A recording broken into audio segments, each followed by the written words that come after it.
I am so sick of watching this Packers defense do the same. It's been years. This is them every year for the past 5 years. Is I look at their roster, I'm like, ooh, woo. And then I go and look at how they perform, and I'm like,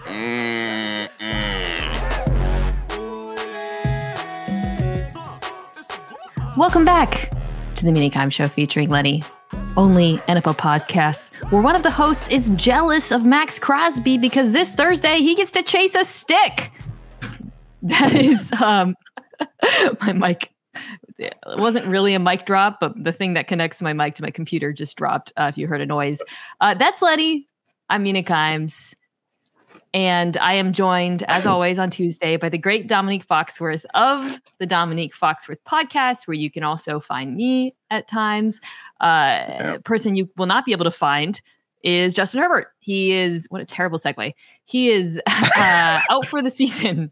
Hurt his finger. He's getting surgery. Makes sense. Kind of a lost season for the Chargers. Even if Herbert had been able to gut it out, I think it was kind of a long shot for this team to make the playoffs. It has felt for a while now like their head coach, Brandon Staley, is a bit of a dead man walking. Domonique, what is your first gut reaction to this news about Herbert being shut down for the season, other than you can't wait to watch Thursday Night Football? My first reaction, honestly, is we have to take a second to appreciate that was one of your best. Thank you. Your best show opens in a long time. Now you get to chase a stick. That was I like that. Yeah. Yeah. I mean, my reaction is the same as everyone's reaction. It sucks for the player. It sucks for all of us who don't get to see him because he's one of the most fun players to watch play. And yeah, it feels like their season was already done, and this just kind of drives it home. So for all I don't know, 2,000 fans that they have, I don't know how many fans they have, but it doesn't seem like they can fill a stadium with their own fans. It really sucks. It feels kind of like the turning of a page, not just for Staley in this season, but for potentially this iteration of the roster. I think what's such a bummer for Chargers fans, and what is going to make life a little bit more challenging for whoever, again, assuming that they hire a new coach next year, in some ways it's a very desirable job because you get to coach this very talented young quarterback. But Domonique, looking at the roster, it's not great. I think many people, myself included, probably overestimated the quality of the team around Herbert. It's an aging roster. His three top pass catchers this year were Keenan Allen, Austin Eckler, and Gerald Everett. You've got Bosa and Mack. So actually, this is what I grabbed. I wanted to see what their cap looked like next year. It's in the worst shape of anyone in the NFL next to the New Orleans Saints. They're $44 million over the cap. There's a lot of things that they can do and players that they can move on from. But right now, the top hits are Mack, Bosa, Allen, Mike Williams, Derwin James, Justin Herbert. That was kind of the core of this team. And it feels like, okay, well, what's next? Because they haven't hit on, there's been a lot of bad draft picks. It doesn't feel like there's a group of young talent that's going to bridge this roster to the next part of where Herbert starts making a lot of money. When you have a quarterback, we call it a retool and not a full rebuild, but they are at that point where are not going to be competitive immediately. They're at the point where it's time to have a makeover of this roster, and that's not a great time to when you have a quarterback with expectations, because the expectations are high because you have a quarterback. So we're not going to give whoever comes in the same leeway that we would give to another coach who's coming into a bad situation. And while this situation has Herbert, makes you feel like it's good, but all the considerations you just laid out are reasons why you think it's bad, or why you may not be excited about this opportunity, because having a quarterback makes people expect something. And I don't want to judge you or anyone else who had higher expectations for this team, because they have all the things. And it's a Chargers thing historically for this team, but you expect them when you come into the season, what do you need? Good cornerback. They have that. You got a good tackle. They have that. Good pass rusher. Yeah. I mean, what you make your face at the cornerback? I know you're not making a face at the tackle. Slater's a good tackle. Corner. Rusher, I think Bosa, corner has been corner is where corner's been a problem. Linebacker's been a problem forever. I guess I'm going back to the beginning of the year and defending the position that most of us took. It's like people were high on them. Yeah. So J.C. Jackson was not good there, but he was considered good at one point when they signed him. They thought he was good. The pass rushers are good. You think that takes pressure off of Derwin James is at least at one point was one of the best safeties in football. And I think Asante Samuel Jr. was a playmaker he was young. Like, I guess there's no point in us rehashing all of this, but I don't think that we should feel bad because they underperformed. I think that it was reasonable to believe that they were going to be respectable. I think rather my point is not that to self-flagellate for being loosey with the football when it comes to the Chargers every year, but to say that I think the roster construction deserves as much credit blame as, when we look at this team and what went wrong this year. I think the talent, people overestimated how good this roster was. I think I did. I mean, going into the season with, like, yes, they lost Mike Williams, but also your whole offense shouldn't be predicated on having a healthy Mike Williams. Like, that's kind of on you. It's like, I was talking, my husband and I, we were driving and the Miseducation of Lauryn Hill came on, which is this is a very convoluted analogy. One of my favorite albums of all time. I always laugh when people complain about going to see Lauryn Hill in concert and like she doesn't show up, and everyone's like, like, that's kind of on you, man. Like, at this point, that's how I feel about the Chargers leaning on Mike Williams. Like, I know they drafted Quentin Johnson, not a good pick at this point, clearly. It's kind of on you for thinking that 30-whatever-year-old Keenan Allen, like, is still great. But, like, I don't think they did a good enough job of evolving the roster, adding talent, adding young talent, adding speed. And they've suffered for it even when Herbert was playing. So it just feels like the whole thing needs like a radical, like, they need to like turn the page on a lot of things in Los Angeles. I don't care whether the analogy was good or not, but you bring up Lauryn Hill, you get a win in the Foxworth household. My wife loves Miseducation, and I had a huge crush on Lauryn Hill back in the Fugees days. Perfect. Why am I? Yeah. You lusting over Lauryn Hill? No, we were talking about the album, and then I went and I Googled pictures from back then. Oh my God. I was like, oh my God, what a beautiful woman. Okay. So from Lauryn Hill to Tyreek Hill. Segue. God, huge upset, Dolphins-Titans. I do want to hit the Titans part before we get to the Dolphins, because I think everyone's kind of rushing to talk about the Dolphins. We're like leading with the Dolphins on NFL Live. I want to nod to a couple things with the Titans. Well, there's a bunch of things. Okay, here are three thoughts I had on the Tennessee Titans coming out of this win. DeAndre Hopkins. I know, like, when he tweets, "No team wanted me," I know that's, who knows, the price, all of that. But watching him, I was like, damn, no team wanted you. Like, the Chiefs, you really couldn't use you. I know they couldn't pay him, so it's a bit of a straw man when we look at teams like the Chiefs, the Bills, whatever, contenders. But he's still so good, Domonique, and he's still so helpful to a young quarterback, as you clearly saw on the final Levis throughout the game, really. Like, you don't think Bryce Young's watching, not that Bryce Young necessarily, it would be so much better, but it would be better if you had DeAndre Hopkins, it would be better. So that was one takeaway I had.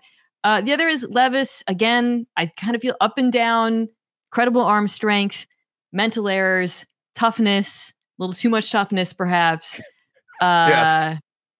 I was watching the game with Mike Gold Jr. and Shanae Ogunke, who's not really like a football fan, and Levis came on and she was like, "Are all quarterbacks like that jacked?" And we were like, "No." It's unusual. He is unusually jacked, and he behaves like he's jacked, which you should not do in football unless you're Josh Allen. Final thought, this Tennessee defense, the front, they still get after it. And it was cool. Harold Landry went off. I think it was a reminder with Landry. He got that huge contract. He got hurt, came back from injury, struggled a bit. People struggle when they come back from ACLs, it turns out. Sometimes you just need a little bit of time. But boy, he returned to form in this game because he's a huge part of why they won. So those are my 3 Titans thoughts.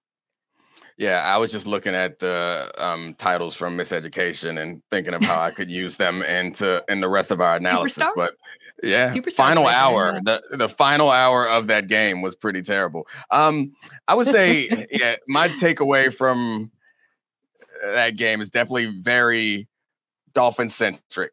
If you're forcing me to talk about the Just Titans, I will say, yeah. No, I'm fine. They went for 2. Good job. Way to go. Linebacker with a calculator. That was outstanding by Mike Vrabel. And Mike Vrabel there are a few coaches that I think give you actually give you an edge in in-game decision making. And Mike Vrabel consistently is that he's Belichickian in that way. Yes. And that he's going to find a way to get the edge in all games.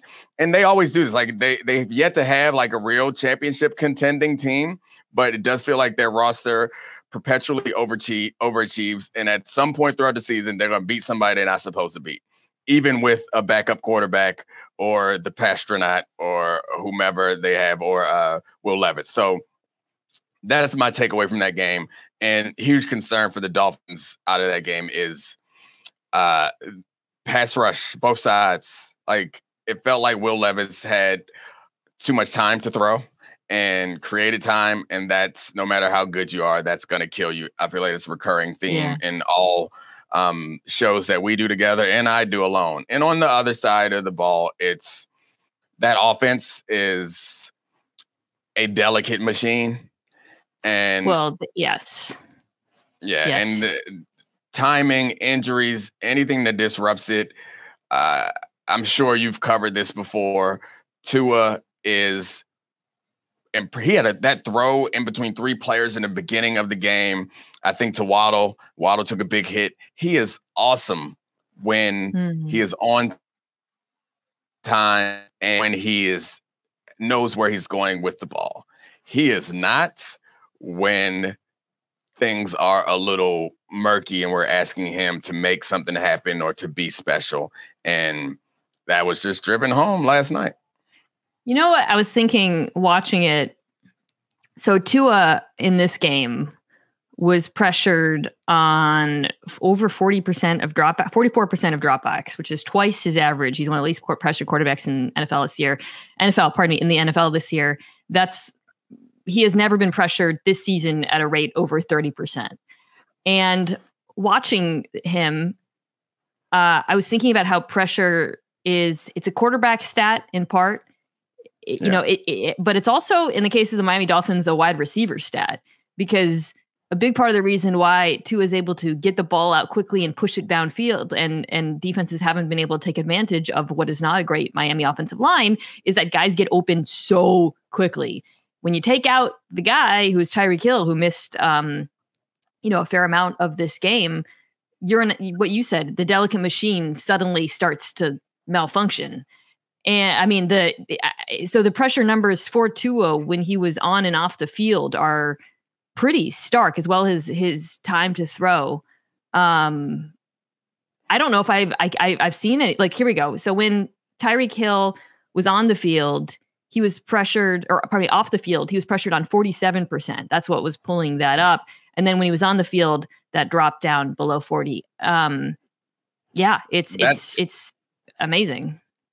Again, you wow me with a really impressive stat. I think that I'd be interested to see why. Is it because Tyreek Hill is off the field and that makes things less certain for Tua as far as where to go with the ball?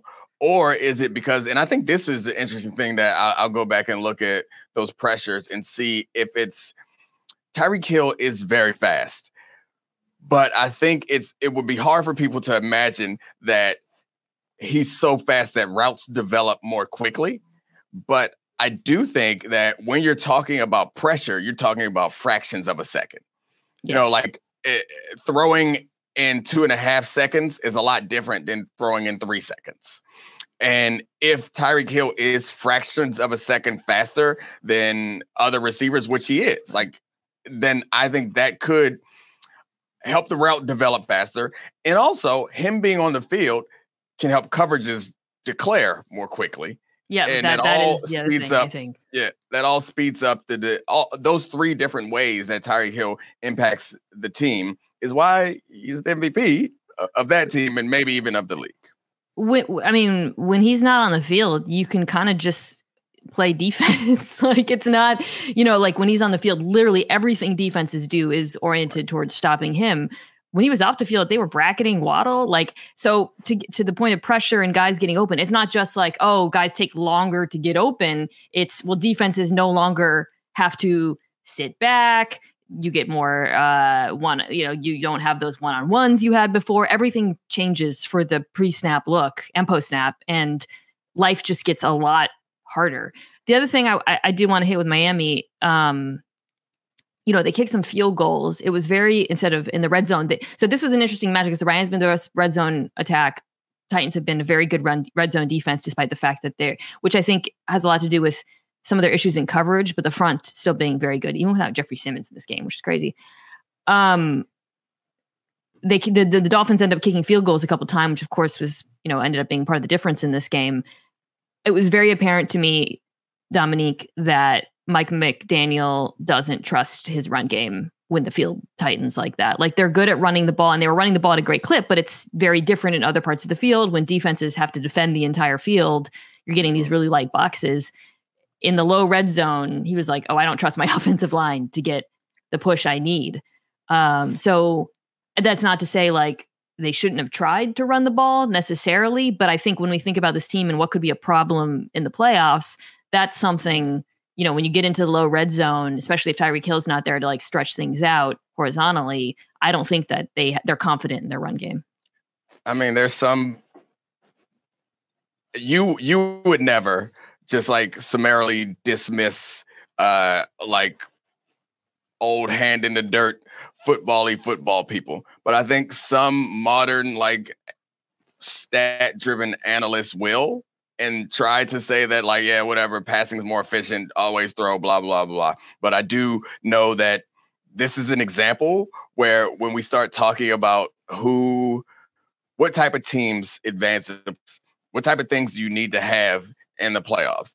Part of it is a physical running attack. And it's not that every team that ever makes a deep run or wins a Super Bowl has a physical running attack. But particularly when you don't have a quarterback that can like make something out of nothing on occasion, it's nice to have something to take pressure off of your team. And you're right. Football at this level, when there are very few players that are just so special that they're going to change the dynamic of the team, whether on offense or defense, on this level, it's about creating conflict and it's about challenging the defense to do two things at once. And there's a bunch of different things that you can challenge them to do. Like you mentioned, Tyreek with challenging the team with width, and also challenge them with depth, challenge them in the middle of the field with passing. If you take away challenging them to stop the run, it makes it a whole lot easier to like allocate your resources in the red zone in particular when you can't challenge them with depth.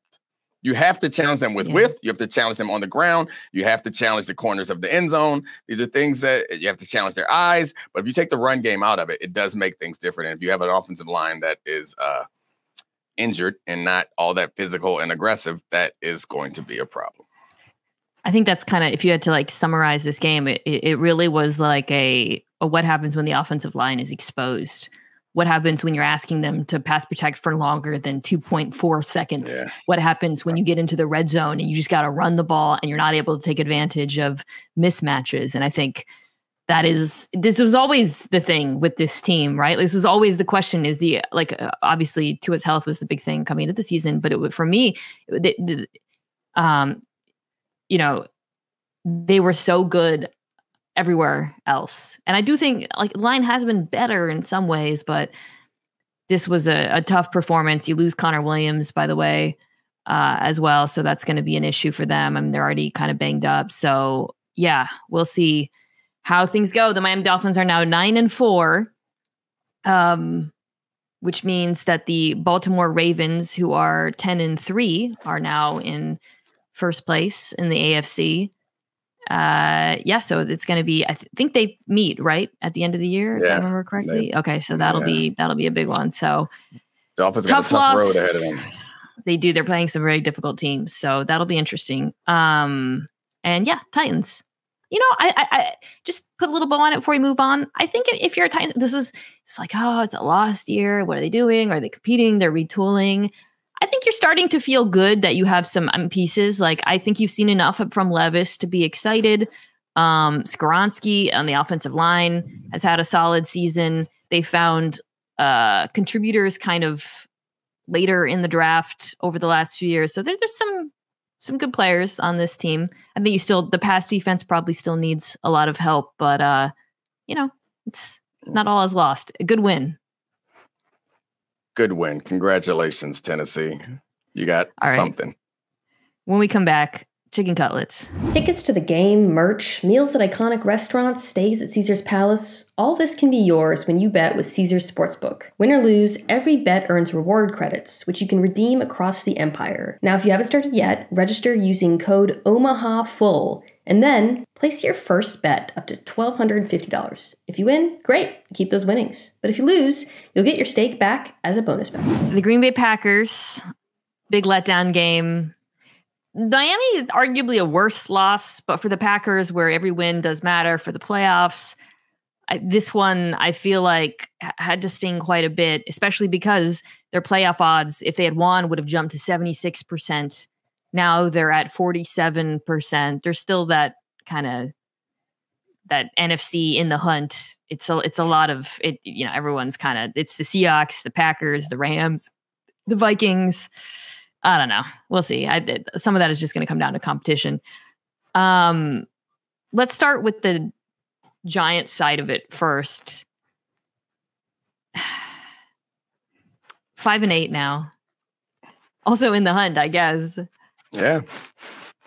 I don't want to do the conversation. Do you wish you had lost? Because I feel like they're really. Yeah. I mean. And I'm the wrong. I'm the wrong person for that conversation. I don't believe in trying to lose or fighting for draft picks. They won. Good for them. They want to win. They have something to build on.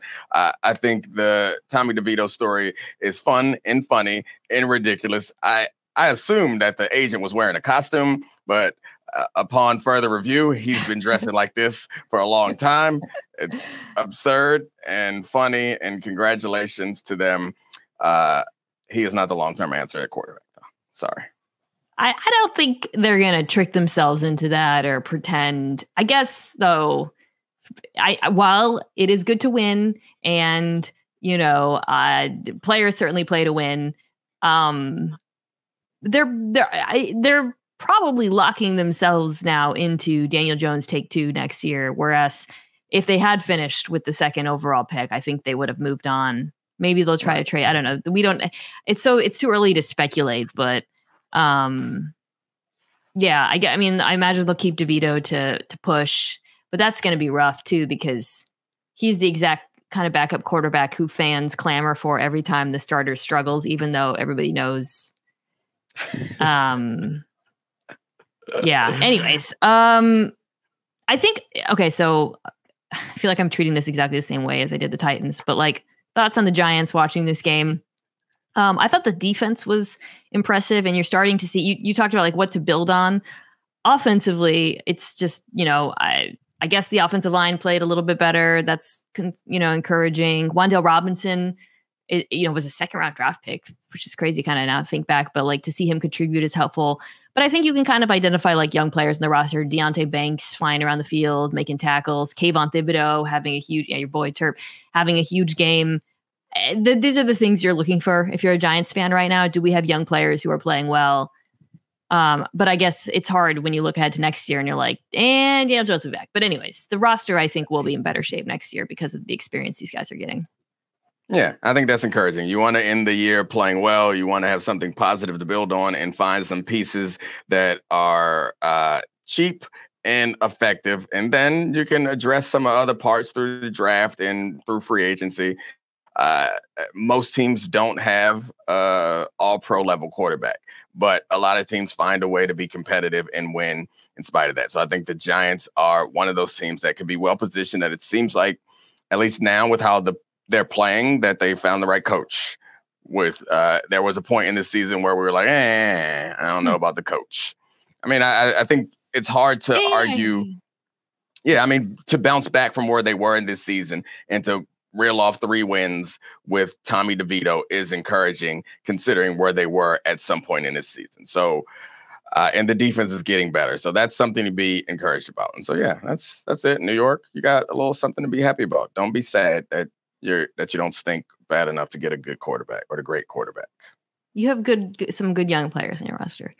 The Packers also have good young players on their roster, but this was, I think you and I were talking, when we were talking about Jordan Love, I was like, if there's going to be a regression game, because the improvements he's made in accuracy, that's not like a linear thing, right?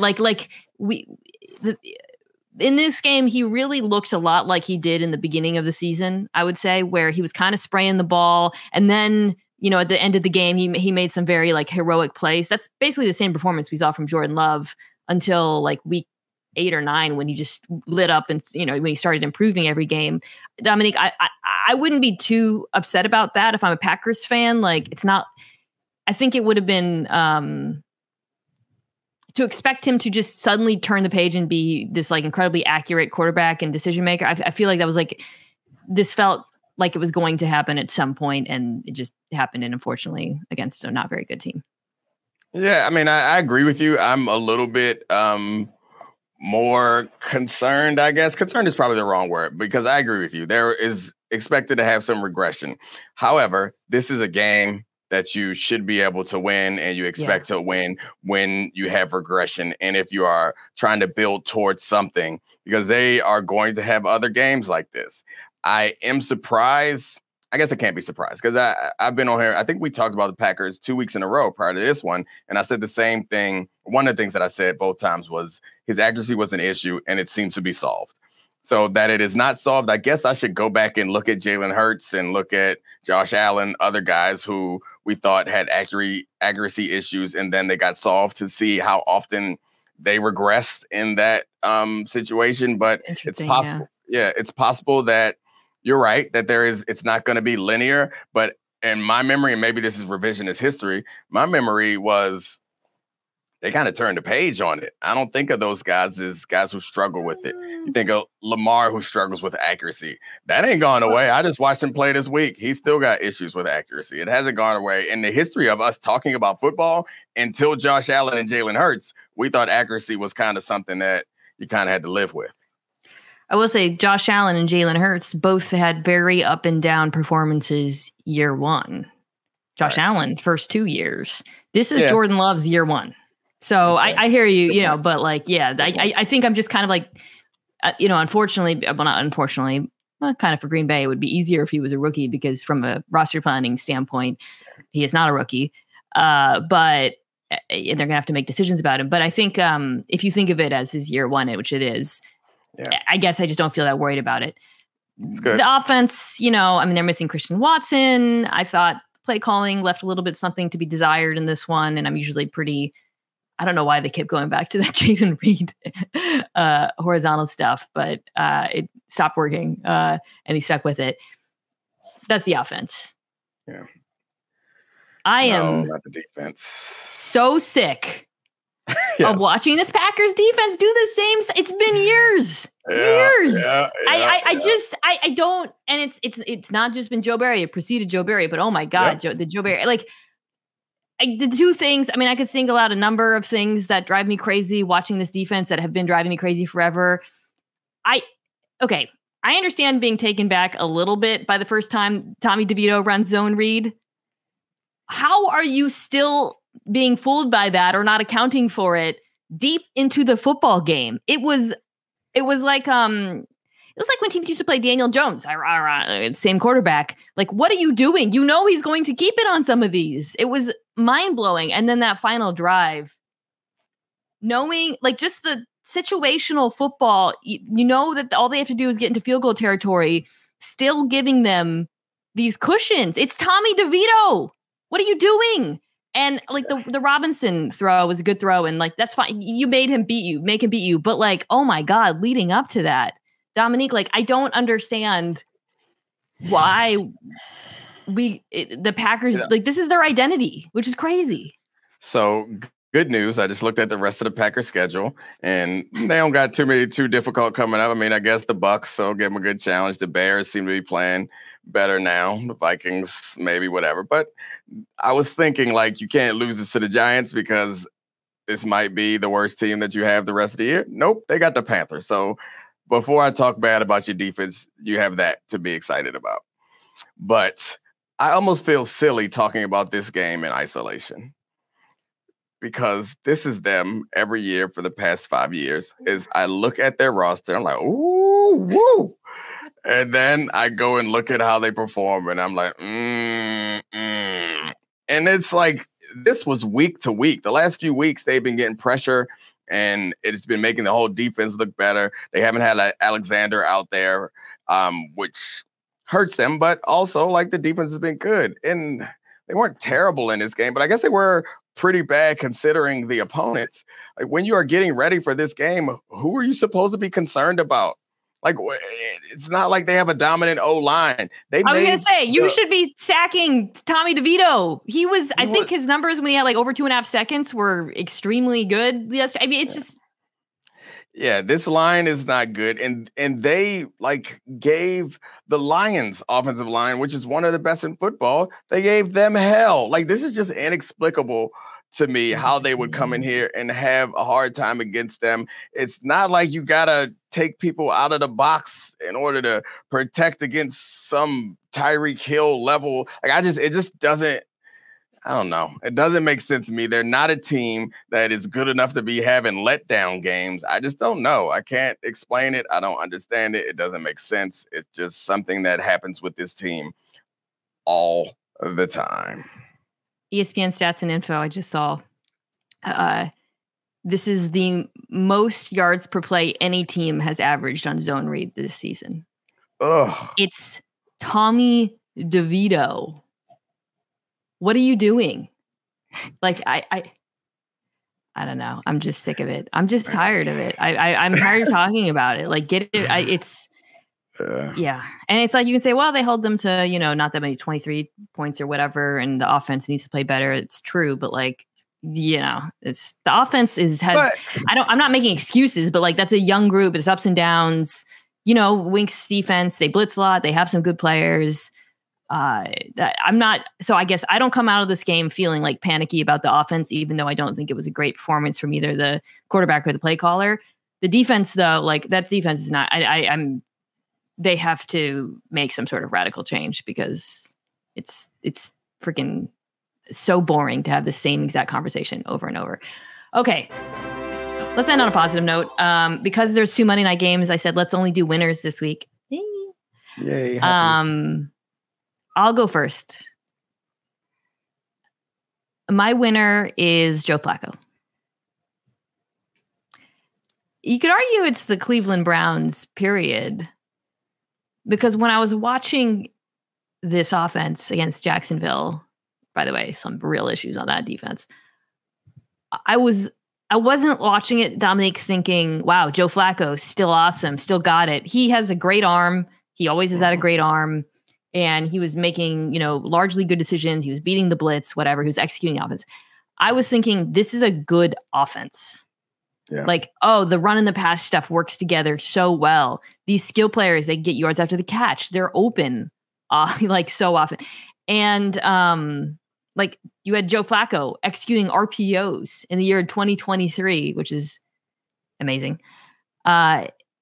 It really, like, we talk so often about teams being a quarterback away. Watching this offense, I was like, oh, they really actually were a quarterback away. That's how I felt watching them and watching sort of Joe Flacco have this big game. The quarterback away team that coming into the season was the Jets, and their quarterback got hurt, but they also had O-line issues. I think that is a thing that you don't have in Cleveland. Now they got all these injuries now. But right. Yeah. They have, right. But I mean, they have an offensive line that was good. But anyway, the point is they needed a caretaker. Joe Flacco is a caretaker, and he has a high ceiling. which is encouraging because there will be times where your defense is not going to be enough. Joe Flacco has a high ceiling. He also has the ability to a propensity to give the ball away to the other team. I think what they have done is put themselves in position with Joe Flacco. And as much as I'd love to champion the young quarterbacks that they have on the roster that looked okay at certain points, I still feel like more confident with what a rickety old Joe Flacco can do for this team in tough situations. And it should be encouraging to them in an AFC that's wide open. You have a quarterback that might lose you a game, but he might win you a game. The quarterbacks you had prior to this did not have that ability to win you a game. And it sucks for them, but it's nice for the Browns to have this now. It's always an interesting question, right? When you have a good football team, do you want the backup with the high ceiling, or do you want the backup who can like protect the football and just kind of move the chains? And it's a really good point about Flacco. Like, unlike a lot of backups, he will push the ball down the field. It's and he will, like, he made some dumb decisions in this game, but you're getting more variance in a way that I think makes this team scarier, because we know they're a very good defense. They were fantastic against Jacksonville, granted against a limited Lawrence, but they look kind of back to themselves after, a down performance. It's so corny, but like, I don't want to play an elite defense with a quarterback who's going to push the ball down the field. Now, that doesn't mean I'm going to necessarily pick them in the playoffs. Right. And it looks like they're poised to have a good chance of making it, but I sure as hell don't want to play them. Like, if you make it like a probability, you think about like DTR, you think, all right, we're going to challenge them. I think most teams that are going to play them are going to challenge the quarterback to beat them. You challenge DTR to beat you, I think that your probability of coming out on top or him not reaching the highest level is pretty good. And I think with Joe Flacco, your probabilities tilt a little bit. And it's not, I wouldn't put it over like 50-50. I still think you're more likely to win and you challenge Joe Flacco to beat you, but you have a much better chance. And the way it's going to look is it's capable. I think he threw 3 touchdowns in this game of more than 30 yards. Like, that's not easy to do. Like, to attack down the field, you could do it once. I think all quarterbacks might be able to do it once, but do it 3 times in one game. That's not easy to do. And he didn't make he's going to make some really bad decisions at some point this season. He didn't make them in this game.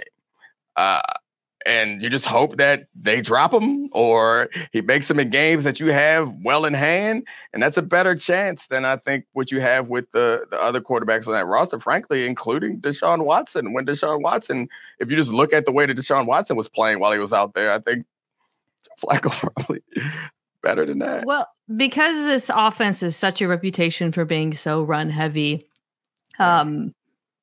if you have a quarterback who can exploit that at times, you're going to get explosives. You saw that on the Njoku. I mean, that was they came out with that max with the 7 offensive linemen and the 2 tight ends several times over the course of the game, but this was the first time they did it in the football game. It was a 3rd and 1, and naturally, Jacksonville thought they were going to run the ball, and they did not run the ball.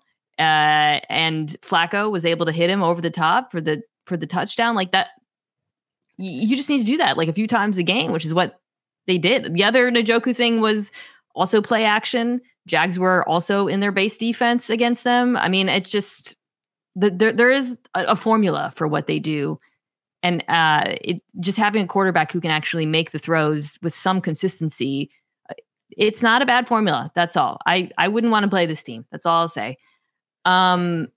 I like your winner because I haven't really I've talked about, well, parts of it, but why don't you reveal who you've got? Chicago Bears are my winner for the week, along with Justin Fields in particular, but definitely the Bears. We already like tiptoed around this idea of where your draft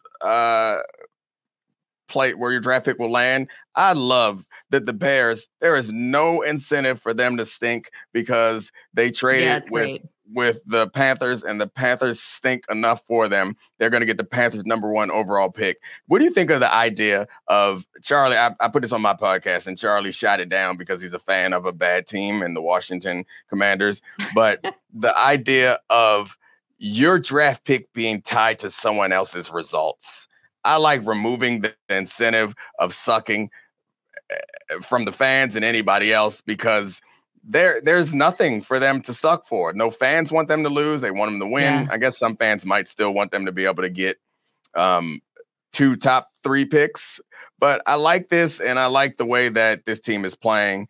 You see that Justin Fields is improving his trade stock, because while I can get behind the argument for sticking with Justin Fields, I can understand it. It's an unrealistic conversation to have for a team that's never had a franchise quarterback, and a team that passed on or traded out when they could have gotten CJ Stroud last year, passed on Patrick Mahomes for Mitch Trubisky, and frankly been in the league since its inception or close to it, and have never had, like, you can't think of one great Bears quarterback. They're not going to pass on an opportunity to draft the most highly decorated or highly touted quarterback prospect to come in the league since Trevor Lawrence. They're going to do that. But I like the idea of them not having to stink for it. And they're building something. Like, they look good. They look comfortable. They look confident. They look well coached for a few weeks in a row. It's nice. Okay, you said a lot of things there. First of all, the Jay Cutler slander. It's not Jay. I love Jay Cutler. He threw me 2 when he was with the Bears in one game. My man. Okay. The idea of, like, the fact that the Bears don't have to suck and they get to benefit from someone else sucking is makes life very fun. For obviously, it was really when the teams played, it was like the can't lose Bears game, right? Because you're winning the game, but you still get a better pick. Like, you're helping yourself. I wish that could happen, but you need the bad teams to get the good quarterbacks. Otherwise, the bad teams will just stay bad forever, which some of them do anyways. But that was Charlie's argument as a fan of the Commanders. He was like, it's nice because it gives you hope. I'm like, whatever. Run your organization better. Well, anyway, I wouldn't mind if it was like you race to the bottom and then you make the bottom feeders play. Yeah. You know, like maybe week 18 or something. There's some kind of like final incentive. Like, okay, you sucked. You're a bad team. We want you to get a good pick, but show us some life. I wouldn't mind. Like, the tournament, make like a bowl of the toilet bowl kind of thing. Like, let's take the worst 2 teams, and whoever wins that game gets the top quarterback. That would be kind of fun. But the problem is the 2 quarterbacks will be throwing the game because you know what they're trying to get. They're trying to replace you. We'll figure it out. We'll always happen. We got to find a solution. We got to think this through a little bit. Anyways, but your point stands, which is that this very unusual dynamic does make life very fun for Bears fans. I think, and this is why I wanted to talk about the Bears, because it's been something that's been kind of unfolding over not just the last few weeks, but really like much of the since the first month of the season. Something like I think that Bears fans should be very happy about is how their defense is playing. So since the first month, where do you think they rank in EPA per play? If you had to guess, since week 5. 16. Second. Woo! I know how to play the game. Just behind the Jets, and 4th in yards per play. And it's not just like a turnover big play thing. They're top 10 in success rate as well. They're playing good football. I'm coming into this year, Domonique, like, I thought this defense would be awful, god awful. And you know, the Montez Sweat thing certainly helped the pass rush. He's been great, but this isn't just. This predates the trade deadline. It predates Montez Sweat. They have been much better versus the run. Those linebackers, Edmonds playing really well. The defensive line been very stout. Pickens and Dexter playing better football as the weeks go on. Jalen Johnson is an actual superstar. Took you forever to get to him. Jeez, no love for the cornerbacks. He's the best player on the defense, right? Jalen Johnson. Yeah, I think so. The bones are in place. He'd be really good. He had a couple of pick sixes he dropped a few weeks ago in back-to-back games. But yeah, no, he's really good. They're building something there that's, I mean, with their style of defense, you need front play to be pretty good, and you need linebackers to be able to cover a lot of ground, and they've been able to do it. Do you think it should be enough for Matt Eberflus to keep his job? Yeah, that's the tough one there. Defensive coach. He's been calling the defense, by the way, since, I guess we should also, they had that whole weird scandal with their defensive coordinator, which there's not been a lot of clarity around that, Alan Williams. But since then, Eberflus has taken over the defensive play calling, which is not something like head coaches don't usually call the defense, Domonique. I mean, it's pretty unusual. Yeah, it is unusual. Sometimes the head coach calls the offense, but if you're not an offensive coach, that's a weird thing to do. I don't know. It's a bad way to put it. It's like normally the coaches and the GMs are always tied to a quarterback that they selected at some point. He hasn't selected a quarterback. He hasn't been there for a fresh start quarterback. He's been in a bad situation. The start of the season was atrocious, which I guess and last year wasn't good. I guess them showing some life right now is a credit to their ability, but what about all the other stuff y'all didn't do right? And I don't know. It's hard. Sometimes you just need a fresh start. I think it's hard to. I'm not in the building, so I can't tell you exactly why Eberflus stinks, but I do understand the idea of wanting to bring in a new quarterback, bring in a new coach, fresh start this thing. This is my typical equivocating answer when it comes to like firings and hirings and decisions, but I kind of feel like we are assuming that they will probably draft, Caleb Williams or Drake May. But even if they were to keep Fields, honestly, I kind of think it depends on whether you can get like a hot shot offensive coordinator. If he can, I think there's like a case for keeping him around as like the guy who fixed the defense and has kind of kept the team together. And if you can bring in someone the next, whatever like that, I think you can make a case for it. But otherwise, with the next year being so quarterback centric, it does feel like they need someone, at the top who's offensive minded. I mean, it's so rare though that hot shot offensive coordinators are available. DeMeco did it. Right, but that was Slowick's he's not going to leave that unless he gets a head coaching job. The only hotshot offensive coordinator who switches around is Eric Bieniemy.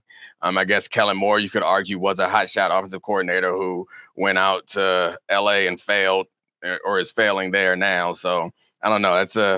I guess you can get somebody who's on the rise that people know is going to be good, but stealing an offensive coordinator from someone and you're not making him a head coach is a real hard trick to pull off. College, maybe if there's somebody in college who's like a big candidate. But anyways, we'll see. Still some football left to be played. But yeah, shout out to the Bears. Shout out to the Bears defense in particular. One of the more interesting and like kind of under the radar turnarounds of the entire NFL season. Shout out to Jalen Johnson, who I probably should have said first. Thank you. Amazing player.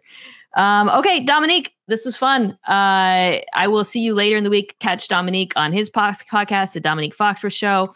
I will be back also later in the week previewing this weekend's games. So don't miss it. And listen to our YouTube. Download it.